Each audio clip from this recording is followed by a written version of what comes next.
You guys, I cannot believe how good this is looking. With the tile in the kitchen, we wanted to stick with the classic subway tile like we did in our bathroom, but we wanted to do it a little bit differently, and we absolutely love the herringbone and how it looks in here. Especially once the grout gets in there, it's gonna look next level, I feel like. And as far as the height that we went with the backsplash, I mentioned to Spencer, I'm like, do you think we should go the whole wall? To which he responded, hell no. That's a lot of tile work. I think that this looks really, really good though. Going up to this point and just lining it up here with the cabinet. I think it looks so beautiful, and last night cooking in here was so weird. I mean, Spencer and I were saying it feels like we're in like a fancy restaurant cooking almost. A little bit different from the barn and cooking in there. I do not miss that, especially with the cold. This is a luxury.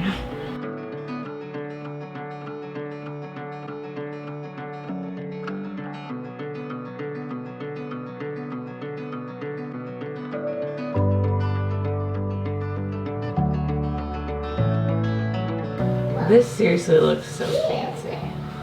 Started out living in a barn, now we're here. So I was thinking for the kids' bathroom, what would look really good maybe is if we tile every square inch of the room. Don't you think that'd be so pretty though? Like, talk about fancy, next level kind of thing. We should just tile every square inch of this house. Can you imagine tiling the ceiling in the center section? Cam, what are you doing? Oh, she said Cam. Can you say Cam? No. Yes, you can. Say Cam. No. Say bye. No. Bo, say bye. Bye. Bye.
You okay? So Spencer was able to finish all the backsplash in our kitchen last night. We are all ready for grout now, but we have decided to do something a little bit different in here. So we need to go to the store. And so we're not wasting the whole day running around doing that. He's gonna get that later. So we've decided that we're gonna start on the kids' bathroom now. And with the kids' bathroom comes a little, should we say, interior conflict, or... It's so funny because we think so similar about a lot of things, but I think that we both just, you know, we've been working on this house now for a very long time, and we both have visions of what we've wanted for everything. So it's hard to agree on a lot of things. Yeah, ultimately we agree on the same direction. It's just little things that we kind of nitpick over. You know? Like literally, if there's two options for anything, tile, like bedding, anything that you can think of, I'll be like, which one do you like? And 9 times out of 10, I think the opposite. Yeah. So we cannot agree on the tile for the kids' bathroom. Right. As far as that goes, out here we have herringbone, just traditional herringbone, And what we'll be doing with that is doing white grout, just because I feel like the small tiles are a little much. It's just there's a lot going on. So I mean, granted, you would still have the same amount of grout lines and everything if you did traditional subway. It's just the fact that the tiles are so small. So that being said, I love herringbone, and I want to do something similar to that in the kids' room, but with larger tile, not your traditional herringbone. I want to do it at a 90-degree or straight up and down, and she wants to do more traditional subway tile. Okay, so my thought behind that is I just don't want there to be too much herringbone going on. I know it's a different angle, it'd probably be a different color grout, all that.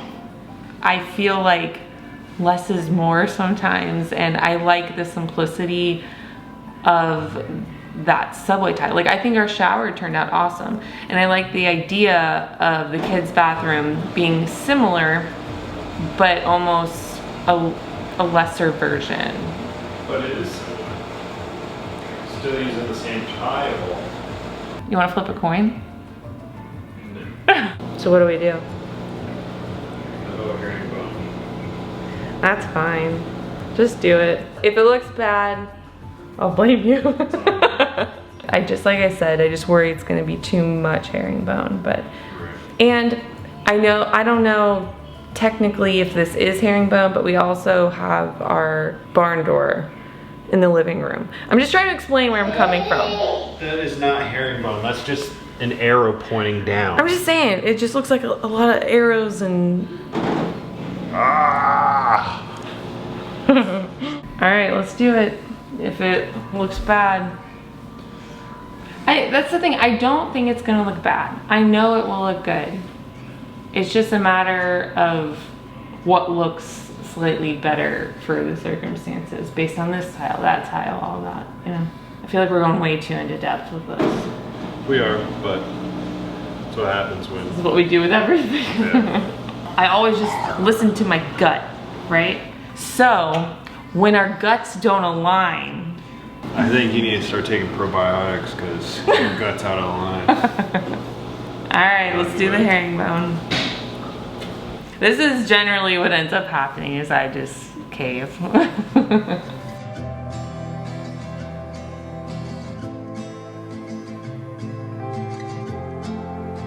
Well, we have a problem. After all that. Right. I noticed one side was a little bit lower than the other. I tried to adjust and make sure my spacers were all tight and uniformed, and they were. The tile itself should have been 4 by 12, but I mean, obviously they cut them slightly smaller, so it's like 3 7/8 by 11 3/4 or whatever. But since they're not 11 3/4 and 3 3/4 or 4 and 12 for simple math, it throws my pattern totally off. So I'm kind of stuck with doing my patterns either all horizontal or all vertical. So looks like you win. No, I mean, I like the subway. It's just I wanted something different, you know, so. Right. It was just meant to be. Apparently.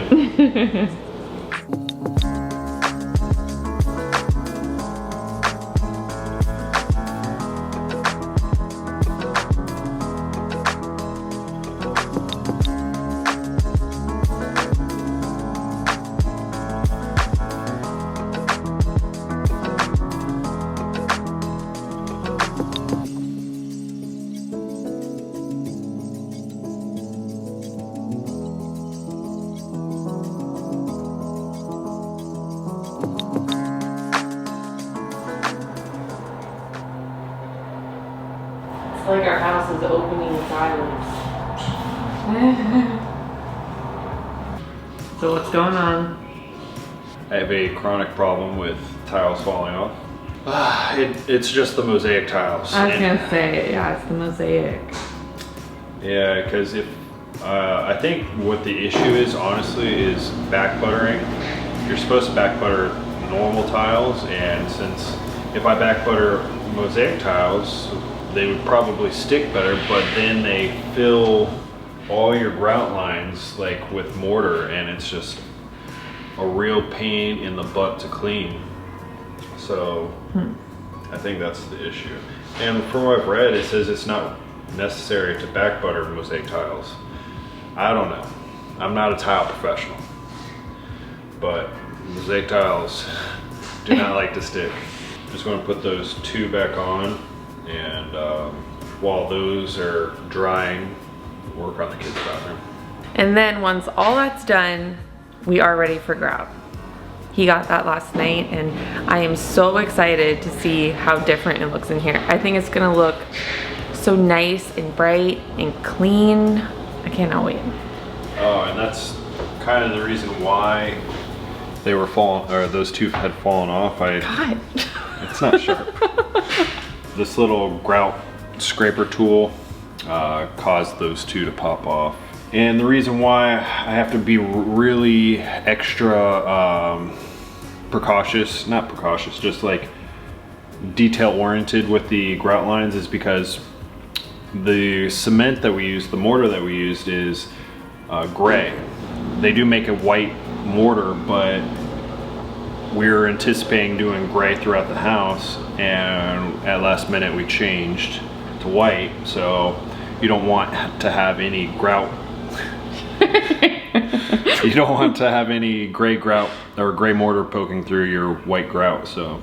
Right, so you gotta clean it up. Clean it up, well. yeah, clean it up really good, and that caused the 2 to pop off. Is precautious a word? Precaution. I don't know. I know precaution. Precaution. And Yeah, that's being what's it. cautious, but I'm Precaution. What does it mean to be precautious? I'm like, it sounds right. 1 month-year-old.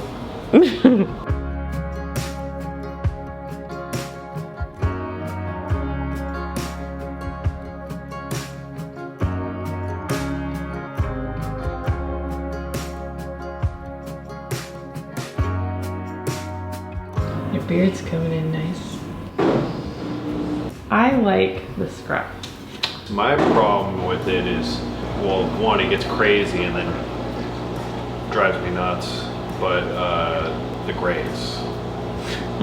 Random straggly grays that'll poke out. And, I like it. You look like a cowboy. oh my God. We should get you some chaps. Why would I wear chaps? I'm not a cowboy. We need a horse. Yeah, I was gonna say, don't want a horse. We got donkeys. Alright, I ready? could only imagine that. Well, that's it. That's your stepping stone for your horse. If you can ride a donkey, you can ride a horse. There is no way in hell I can ride those donkeys. Why? Just jump on Papa's back. That would be terrifying. That'd be like getting on a raging bull. It would not be like getting on a raging bull. Papa is a feisty little thing. He is, but alright, then jump on Mama. No.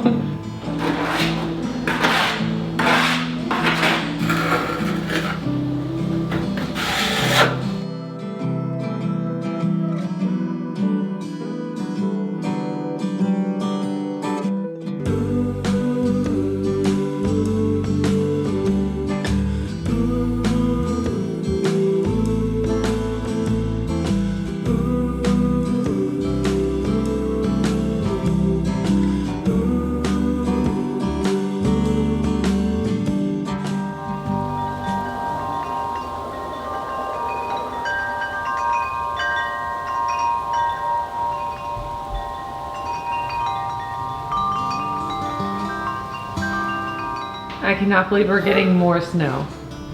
Can you say snow? Yeah, it's soup. That's white. Oh my god, you're flinging. Fling and dang. Well, this is white. Babe, that is not white. That is white. What the hell? That's tan. I'm sure once it dries, Because I know when I love it. I don't know, should we have done gray? We're so I can't go.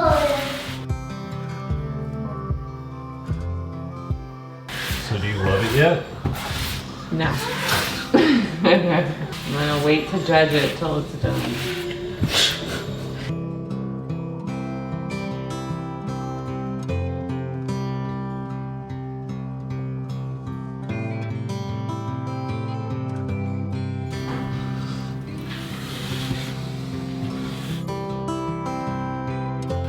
But worst case, if we do finish it and we're just like, it's really not what we like, we can always stain it, right? Yeah, we grab paints. Even though I think it'll look good. I'm just saying, worst case scenario. You're a worst case scenario kind of girl. Oh my god. That's why I live off grid. It's better to be prepared than with pants down. What? Been caught with your pants down? Yeah. It sounded like you said it's better to be prepared with your pants down. I like your stuff.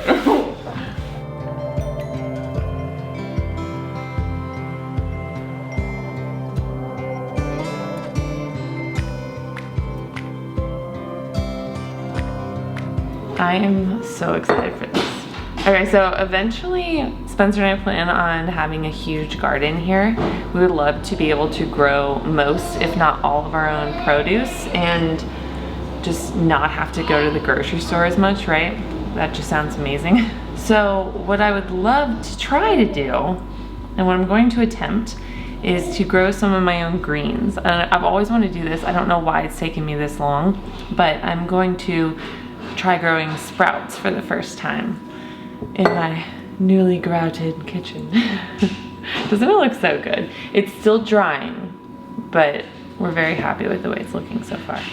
So yeah, eventually we plan on having a huge garden, but you know, that's not at the top of the priority list right now. But at least this is something I can start right now.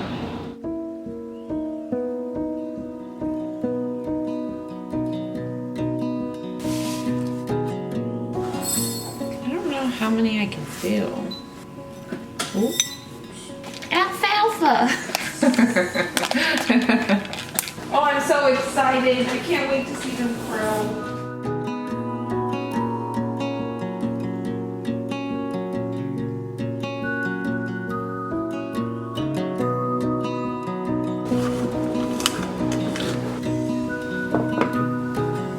If this works, this corner of our kitchen is going to be full of sprouts.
So today I got my annual UV light change. The reason why we got a UV light is not only to filter our water, but because we're totally off the grid and self-reliant with our water. I mean, most people either have city water or have a well pump. We have neither. What we do is collect our water from the roof of our house and then store it in water tanks. And then that is how we get our water, but that goes through a filtering process, and that one of the last filtering processes is this UV light. Where'd he go?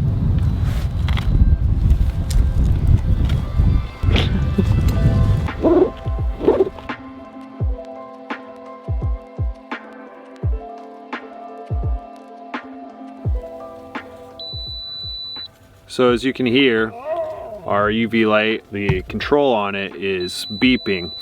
That is because the amount of days, 365 days, 1 year, is all this UV light, at least the bulb, is good for. So it's actually been probably a little over a week that the thing's been beeping. It's just, I haven't been out here to change it. So first things first, let's cut the power to it. Cut the water flow to the house. Okay.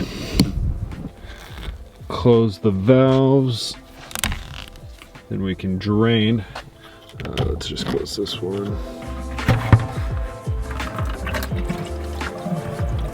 Now what it's doing right now is just draining from the charcoal filter to the main shutoff valve that goes to the house, plus the UV light.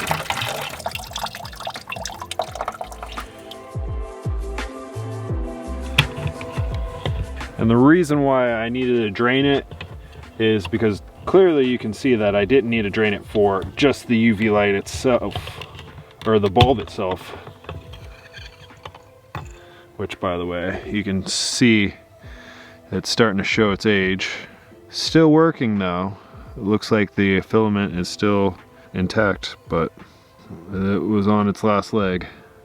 But the main reason I'm doing this is to check the glass, because if there's any dirt or anything like that, sediment that may have made it through all the other filters, it could build up on that glass and prevent the UV light from penetrating any of the microbes that maybe still have made it through everything else. Which, these filters are really good, so that shouldn't be an issue. Just a tiny bit of what looks like carbon from the charcoal filter. Just a little bit of residue from that, but in whatever that little spot may be.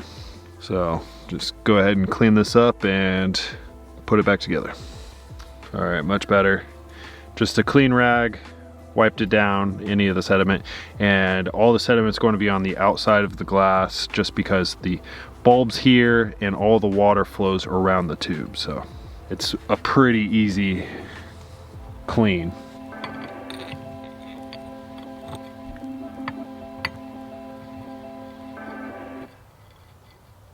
No more dinging? Yeah, no more dinging. Well, I gotta reset the dinging. That's really? Whoa, so pretty. So pretty. Good. Yeah. That was a lot of words. Put a little bit of lube on these O-rings. Keep them lasting as long as possible.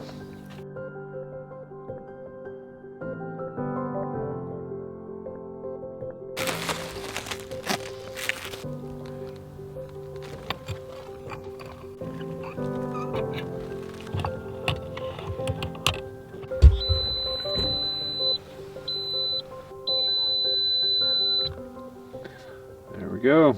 And we're good for another 365 days.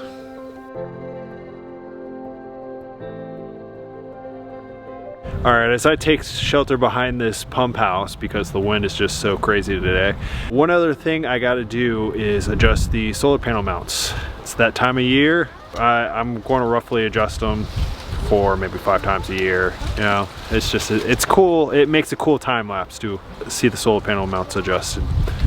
And I put a lot of work into it, so it's the little things. So let's get started in adjusting these.